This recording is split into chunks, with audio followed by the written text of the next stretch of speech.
Boa tarde a todos, meu nome é Rony e eu vou gravar aqui para vocês uma aula sobre resposta imunológica da pele, tá? É uma aula mais de revisão, abordando aí alguns conceitos gerais sobre a forma de resposta imunológica que ocorre então nesses tecidos. Ao contrário da resposta imunológica que a gente tem nas mucosas, que tem uma diferença grande sobre a resposta imunológica sistêmica, a resposta imunológica na pele, de maneira geral, ocorre de modo muito parecido com o que ocorre de forma sistêmica, tá? Com algumas particularidades que eu vou abordar então durante essa aula, tá? Então, é mais uma aula de revisão para situar vocês sobre a forma de resposta imunológica nesse tipo de tecido. Eu vou começar a ver aqui então agora com vocês algumas características gerais sobre resposta imunológica para revisar. E nos próximos slides eu vou tirar o vídeo para não atrapalhar aí os slides. Então, de maneira geral, a gente pode separar a nossa resposta imunológica naqueles mecanismos que a gente chama de resposta imunológica inata ou natural, e aqueles mecanismos que estão envolvidos no que a gente chama de resposta adquirida ou adaptativa, tá certo?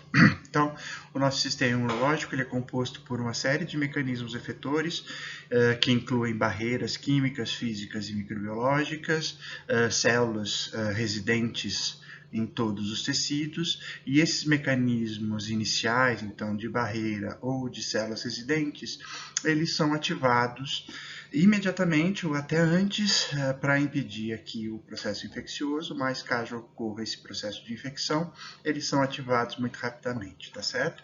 Esses mecanismos vão depender, então, inicialmente do reconhecimento de produtos microbianos, principalmente aqui por receptores de reconhecimento padrão, formados então e expressos por essas células residentes nos tecidos. Uma vez que essas células residentes são ativadas, elas já iniciam aqui um processo inflamatório, inicialmente bastante localizado, e na maioria das vezes a gente tem a remoção desse agente infeccioso ou do potencial agente infeccioso sem que a gente manifeste nenhum sintoma. Okay? Caso o micro-organismo, então, que esteja invadindo esse tecido, ele não seja eliminado por essas células residentes, essas próprias células iniciam aí o que a gente chama de processo inflamatório, tá certo? Esse processo inflamatório também vai depender do reconhecimento de PAMPs, então, de padrões moleculares associados a patógenos liberados por esses micro-organismos, ou então ao que a gente chama de DAMPs, então padrões moleculares associados a dano tecidual, liberados por células que são destruídas durante esse processo infeccioso. Tá? Então, de qualquer maneira, esse reconhecimento de padrão leva à ativação das células que são residentes aqui nesse tecido. Eu tenho aqui o processo inflamatório, propriamente dito, sendo iniciado, com o recrutamento e ativação de mais células efetoras que chegam aí agora pela circulação sistêmica, ok? Na maioria das vezes, novamente, eu tenho a remoção desse agente infeccioso somente com essa parte inflamatória mais localizada. Caso esse agente não seja removido nessas etapas, eu vou ter que ter a indução agora do que a gente chama de resposta imune adaptativa. É um processo, então, muito mais lento, porque ele vai depender do transporte, do reconhecimento de antígenos aí nos tecidos, o transporte desses antígenos para os órgãos linfóides que drenam esses tecidos. Então, esse transporte é feito basicamente pelas células dendríticas. Eu tenho aí a apresentação dos antígenos para linfócitos T e B naive nos órgãos linfóides secundários, a ativação dessas células, a diferenciação dessas células em células efetoras e a remoção do agente infeccioso, então, a partir dos mecanismos efetores dessa resposta imunológica um pouco mais tardia, que depende dos linfócitos B e dos linfócitos T. Só para relembrar, toda essa primeira parte, então, desde as barreiras até esse reconhecimento inicial e a resposta inflamatória, faz parte do que a gente chama de resposta imunológica inata, então células e mecanismos efetores que compõem essa resposta inicial, e essa parte aqui mais final, que envolve aí a ativação de linfócitos T e B, faz parte do que a gente chama de resposta adquirida ou adaptativa.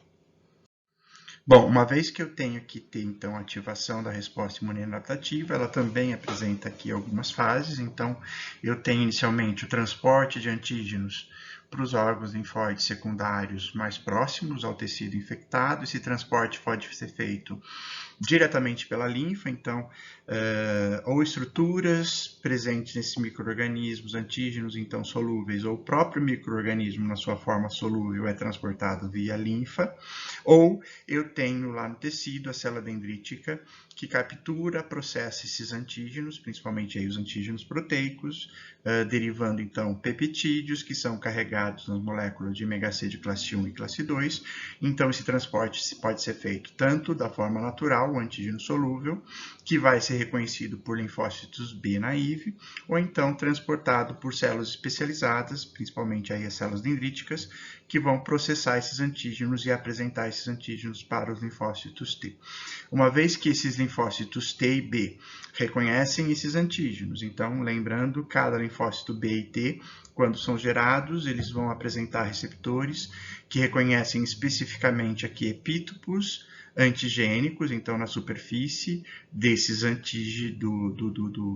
do antígeno, na forma solúvel, no caso do linfócito B, ou os peptídeos acoplados aqui no MHC, no caso do linfócito T. Uma vez que esses linfócitos T reconhecem esses antígenos via esses receptores específicos, eles começam o seu processo de ativação.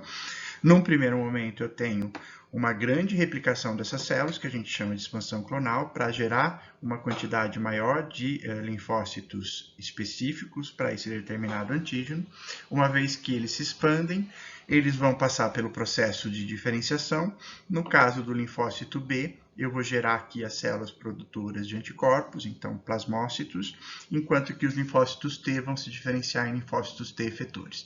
Lembrando aqui que o linfócito T efetor ele pode ser de duas classes mais gerais, então linfócitos T que expressam o correceptor CD4, que a gente chama de linfócito T auxiliar ou T helper, que vão produzir citocinas e auxiliar todas as outras células do sistema imunológico a serem ativadas, ou eu tenho também aqueles linfócitos que expressam como correceptor o CD8, então, são os linfócitos TCD8 positivos, que são citotóxicos e que vão ter a capacidade, então, de reconhecer e de destruir células transformadas ou infectadas lá no sítio inflamatório, ok?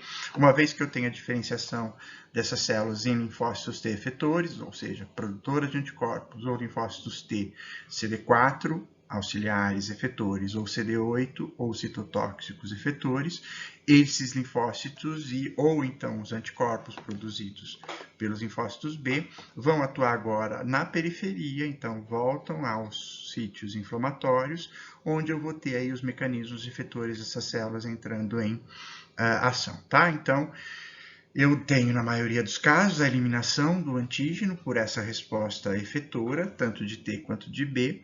Eu tenho uma segunda fase, assim que o linfócito, esse antígeno, então, é eliminado por esses linfócitos efetores. Eu vou ter uma fase aí de contração, de homeostase, então, aquelas células que foram geradas aqui no início pela expansão clonal, elas não vão ser mais necessárias.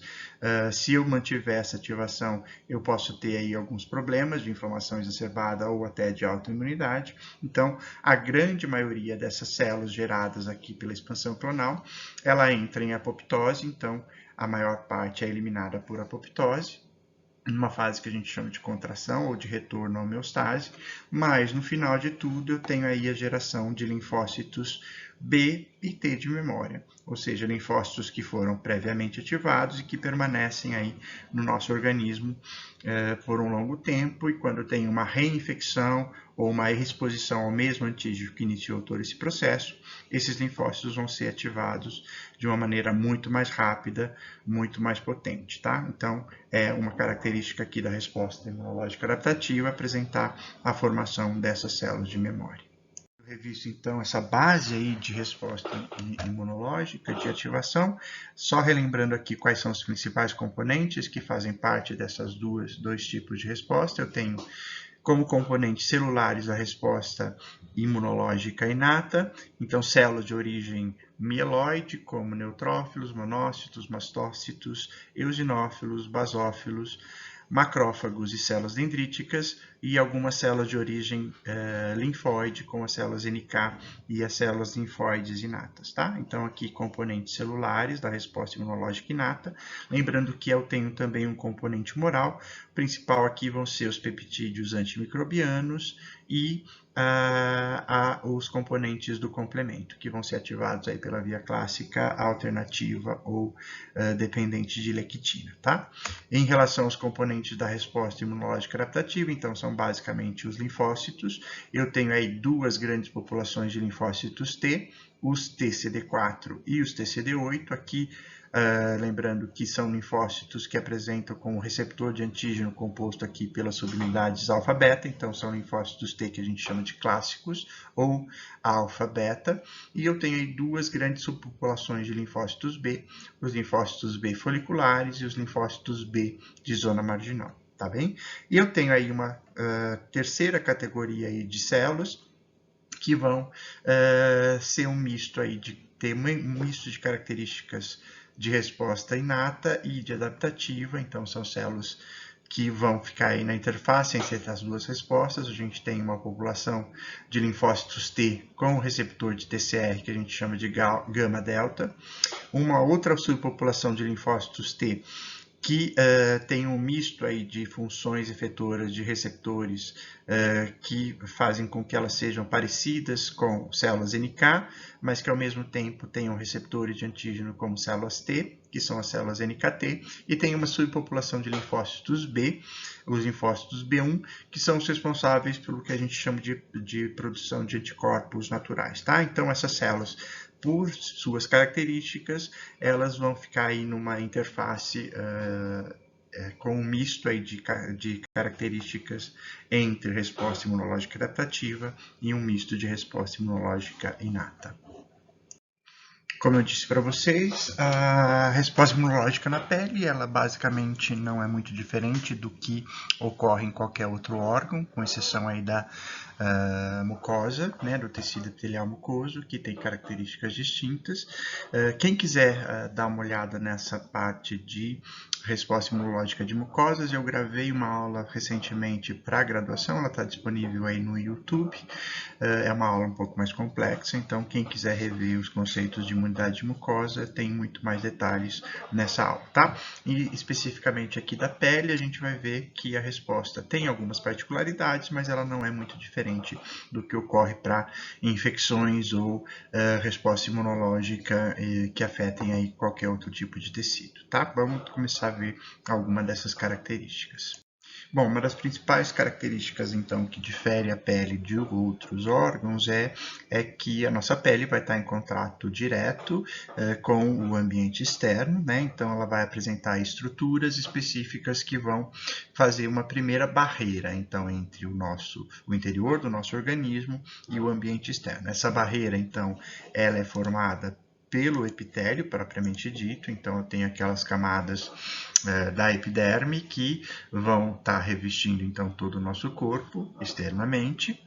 Essa epiderme, então, vai ter aquelas diferentes camadas, compostas aqui principalmente por células epiteliais e queratinócitos, e eu vou ter aqueles diferentes estratos que vão compor aqui a epiderme e a porção mais interna aí na derme. Okay? Além dessa camada, então, epitelial, que vai formar, então, uma barreira física devido às junções intercelulares que essas células apresentam, eu vou ter aqui glândulas sudoríparas e glândulas sebáceas, que estão constantemente liberando, então, os seus produtos para o exterior aí da pele. Essas glândulas vão ter um papel importante para a manutenção da integridade da pele, então, tanto em termos de manutenção aí da umidade, da elasticidade, como fazer uma certa impermeabilização dessa camada epitelial pela secreção aí de ácidos graxos. Então, eu vou ter glândulas sudoríparas e glândulas sebáceas fazendo também esse papel de manutenção de integridade epitelial. Além disso, eu vou ter uma interação importante aí com micro-organismos que vão colonizar toda a superfície epitelial, então são micro-organismos comensais que vão formar o que a gente chama de barreira microbiológica.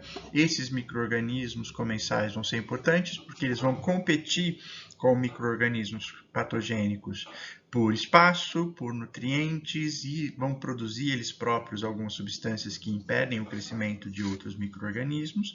E, além disso, eu vou ter aqui células que compõem, então, glândulas sebáceas ou então células que compõem aqui a derme, produzindo e secretando constitutivamente, junto com os produtos, então, dessas glândulas, o que a gente chama de peptídeos antimicrobianos. Então, esses peptídeos antimicrobianos vão ser secretados continuamente, junto com suor e os produtos das glândulas sebáceas e vão formar aí uma barreira química impedindo tanto o crescimento descontrolado de micro-organismos comensais como atuar sobre potenciais micro-organismos patogênicos, tá ok? Existem muitos tipos de peptídeos ou de proteínas antimicrobianas, então AMPs ou PAMs, ok? Essas proteínas ou peptídeos antimicrobianos, elas vão ser secretadas, como eu falei para vocês, de modo constitutivo, tanto pelas células epiteliais da pele, como do tecido mucoso, do epitélio mucoso, ou também por algumas células imunes residentes nesse epitélio, tá certo? Eu tenho aí diferentes famílias de peptídeos ou de proteínas antimicrobianos. Nessa tabela aqui eu tenho algumas delas, existem mais, aqui estão as mais importantes. Na pele eu vou ter como mais importante as beta-defensinas, certo? Que vão ser importantes aqui para a defesa e para o controle de micro-organismos, tanto de bactérias, fungos, protozoários e alguns tipos de vírus, principalmente vírus envelopados.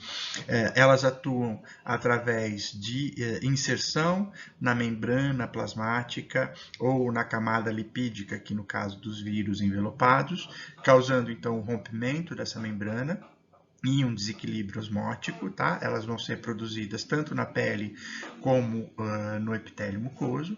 Eu tenho também aqui as catalicidinas, importantes para fazer esse controle na pele, também envolvidas aí com o rompimento de membrana e controlando aí o crescimento de bactérias, fungos e vírus, tá? Eu tenho algumas outras proteínas antimicrobianas, mas essas vão ser mais importantes em outras regiões do corpo, principalmente aí no tecido mucoso, ok? Então eu não vou entrar em detalhes em relação a essas proteínas ou peptídeos antimicrobianos aqui, tudo bem? Em relação à microbiota, como eu falei para vocês, ela ajuda aí a formar o que a gente chama de barreira microbiológica. A composição mais importante de microbiota, tanto da pele quanto do tecido mucoso, é basicamente de bactérias. Então, se a gente analisar aqui a composição em termos de reino de micro-organismos que compõem a microbiota, as bactérias vão compor aí mais de 80%, 90% das espécies que fazem essa colonização, tá? Eu tenho aí, depois disso, fungos, principalmente aí algumas leveduras, principalmente aqui do gênero Malacésia. A gente vai ver aqui Malacésia vai compor aqui a maior parte da microbiota de origem fúngica em todas as regiões aí da pele, com exceção aqui da microbiota que está compondo os pés, tá ok? E bactérias, aí eu vou ter vários tipos de bactéria compondo essa microbiota, tá? É importante notar que essa microbiota ela pode variar aqui dependendo da região da pele, devido às características, então, tanto de presença ou não de umidade, alteração de pH, presença de ácidos graxos e assim por diante, tá? Então, quando eu tenho uma pele um pouco mais oleosa, aqui um exemplo aqui da testa, né? Da glabela, vai ter uma composição diferente aqui do que a gente encontra nas articulações, então nas dobras de pele presentes nas articulações, que normalmente tem uma maior quantidade de água disponível, então um ambiente mais úmido. Eu também tenho variação aqui nas regiões vão ser mais secas, e a maior variabilidade vai ocorrer aqui nos pés, aqui principalmente devido ao uso de calçados que vão alterar aí bastante o ambiente da pele nesses locais, tá? Mas então, dependendo da região que eu analiso, eu vou ter uma composição diferente em termos aí de espécies de micro-organismos presentes, tá? Mas, lembrando de novo, a maior parte dos micro-organismos presentes vai ser, então, de bactérias, seguido por vírus, principalmente bacteriófagos, ou seja, vírus que infectam as próprias bactérias. E eu tenho aí uma composição um pouco menor de fungos, principalmente leveduras e principalmente aqui do gênero Malassezia, e em algumas regiões eu vou ter também importância aqui de Cândida, ok?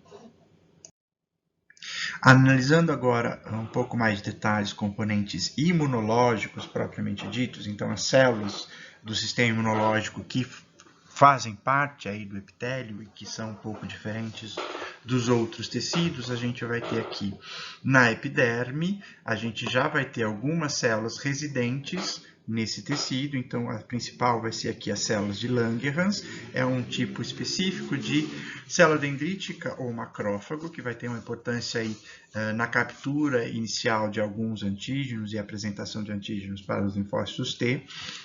A gente tem alguns tipos de linfócitos, que a gente chama de linfócitos intraepiteliais.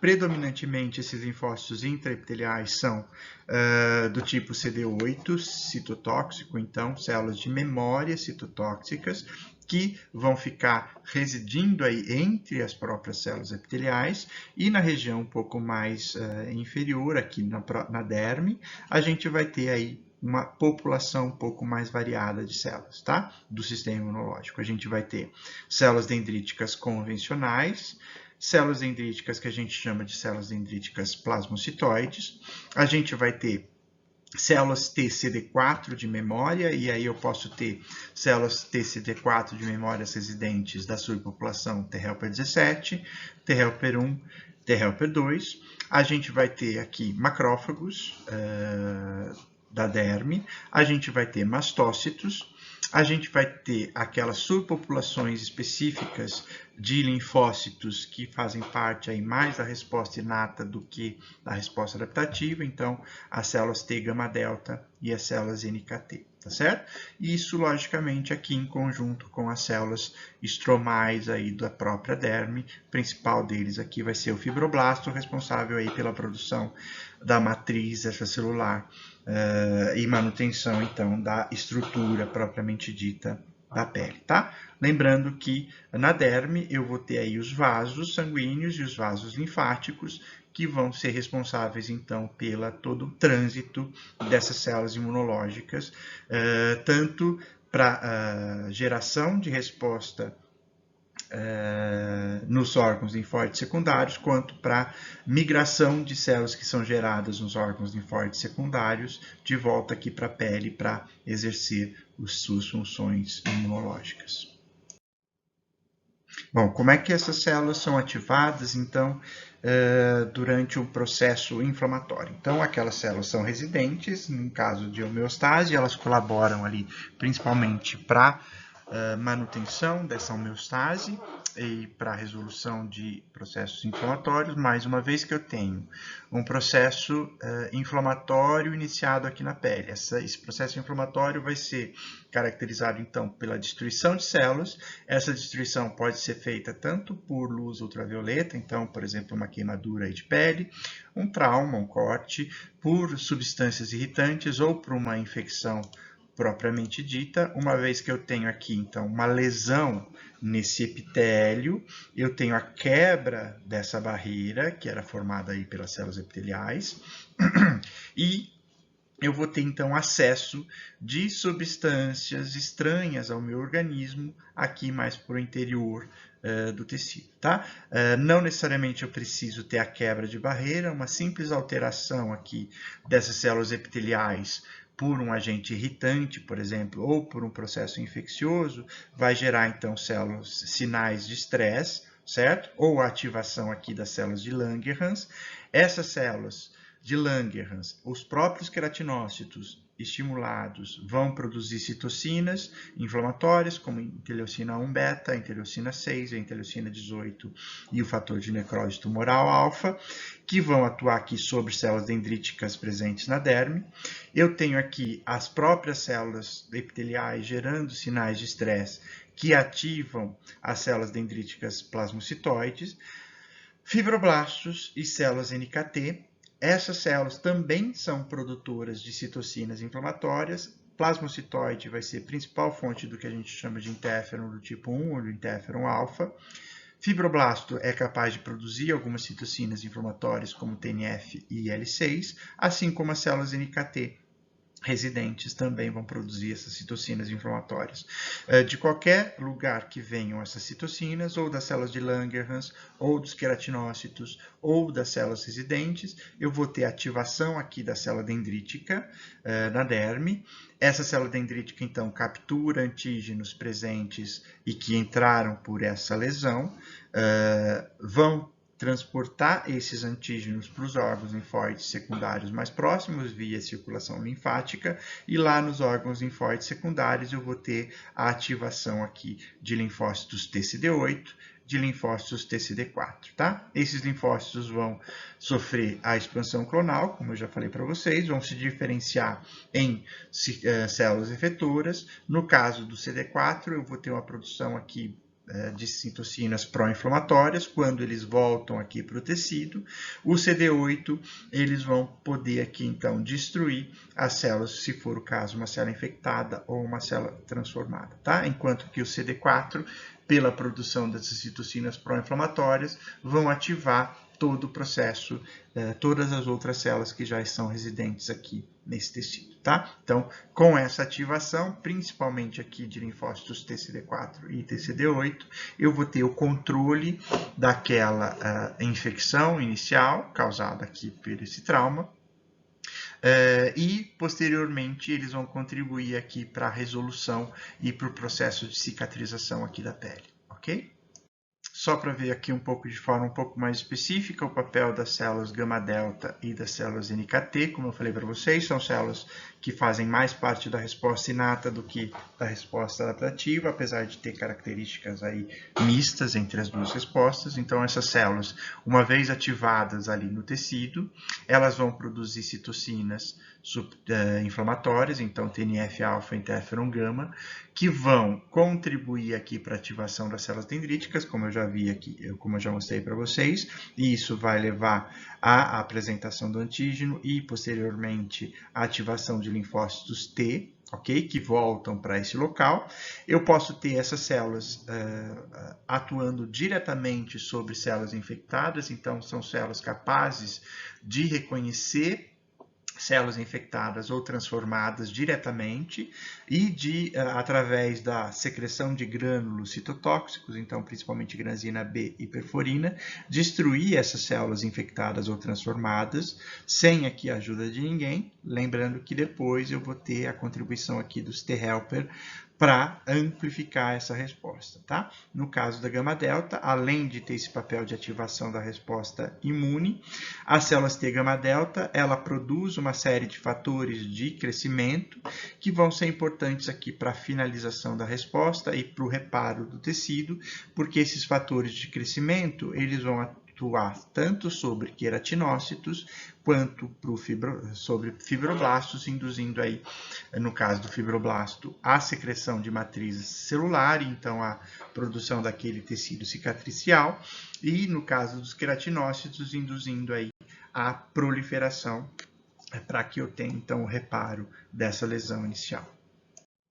Só para finalizar e dar uma revisada em tudo que eu falei para vocês na aula, então eu tenho aqui no tecido epitelial aquelas células residentes que vão inicialmente ir numa situação de homeostase, vão ser importantes aqui para o controle da homeostase da microbiota, então eu tenho aqui micro-organismos comensais, certo? Esses micro-organismos comensais, eles vão estar constantemente produzindo aqui uma série de metabólitos e os próprios componentes estruturais desses micro-organismos ativam uma resposta imunológica basal que vai ser predominantemente aqui feita por CD8 e células T helper 17, que vão ter um papel aqui para controlar o crescimento descontrolado dessa microbiota, tá? Então, numa situação de homeostase, eu tenho sim uma resposta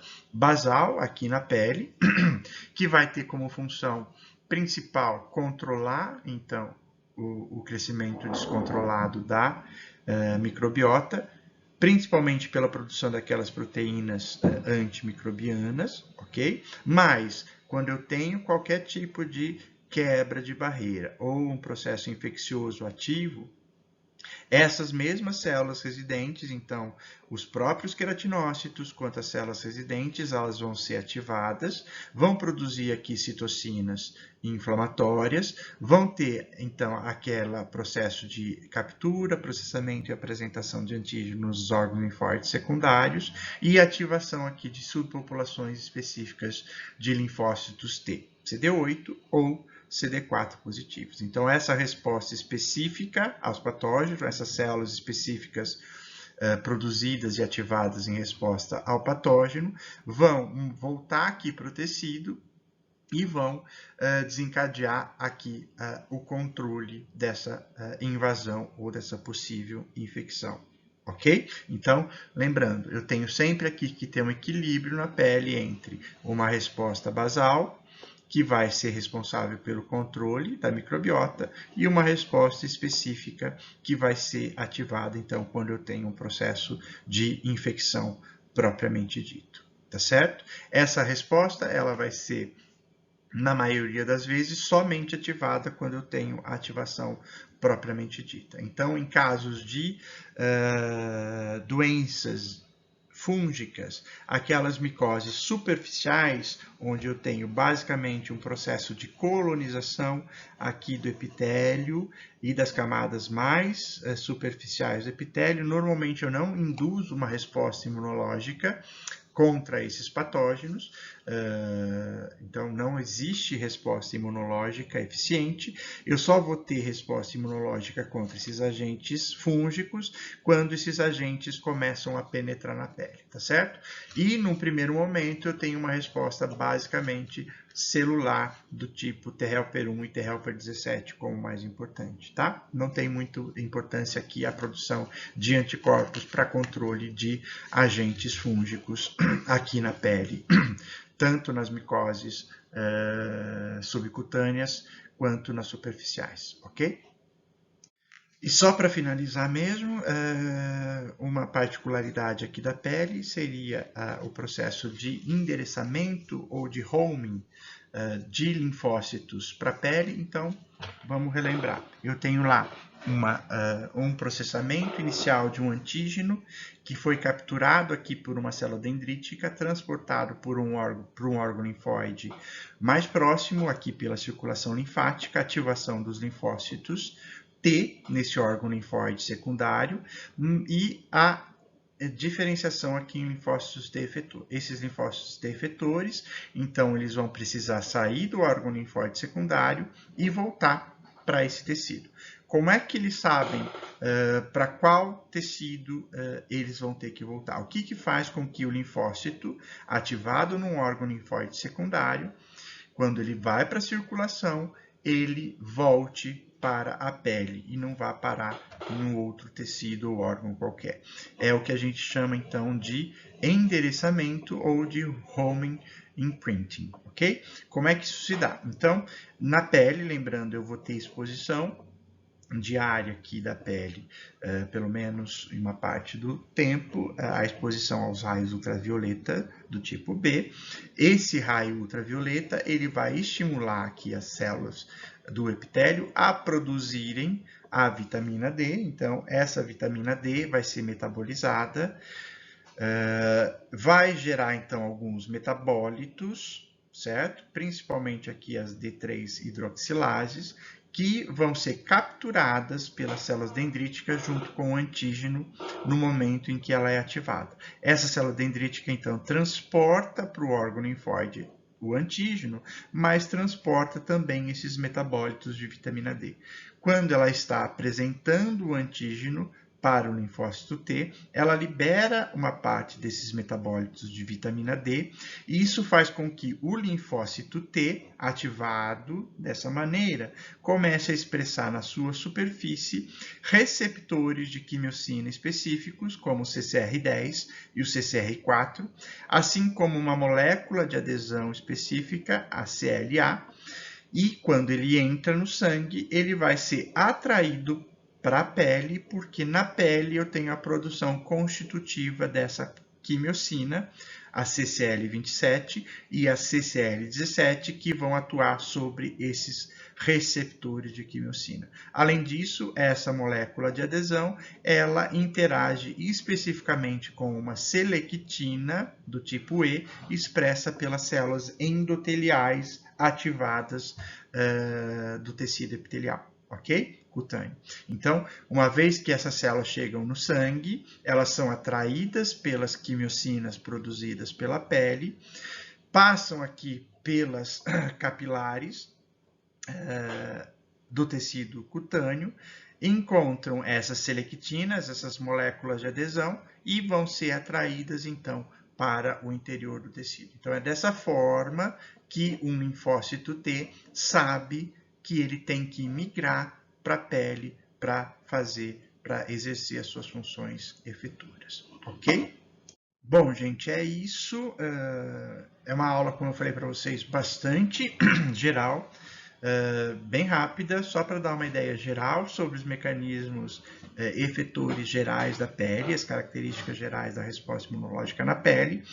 Depois, posteriormente, a gente pode ver respostas específicas em situações específicas, tanto aí a agentes infecciosos, fúngicos, bacterianos, ou a respostas específicas que ocorrem, por exemplo, em doenças autoimunes, que vão ter aí um fenótipo importante de afetar a pele, ok?